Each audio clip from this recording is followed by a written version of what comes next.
In today's video, I'm going to teach you how to create and organize a Miro board for visual planning.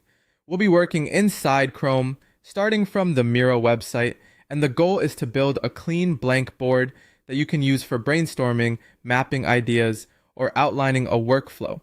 This is a great foundation if you're new to Miro, because once you understand where the main tools are and how to arrange content clearly, it becomes much easier to build boards that are actually useful and easy to navigate. To begin, open Miro.com in Chrome and create a blank board. Starting with a blank board gives you complete flexibility and helps you learn the layout without distractions from a template.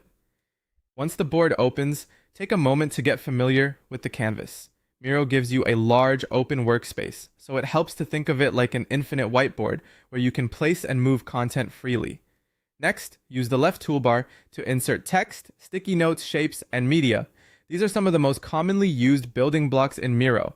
Text is useful for titles, labels, or short explanations. Sticky notes are especially good for brainstorming, quick thoughts, and grouping ideas visually. Shapes can help define steps, decisions, or categories, and media allows you to bring in visual references or supporting content when needed. As you add items, try to keep your spacing intentional so the board stays readable. A little structure early on makes the whole board easier to work with later. After that, drag connection lines between shapes to show workflows. This is where your board starts to tell a story. Connection lines help show relationships, sequence, and direction, which is especially useful when mapping a process or explaining how one step leads to another. As you connect shapes, try to keep the flow consistent, such as moving left to right or top to bottom. That makes the workflow much easier for someone else to follow at a glance. Finally, organize elements into frames for clean navigation. Frames are one of the best ways to keep a Miro board from feeling cluttered.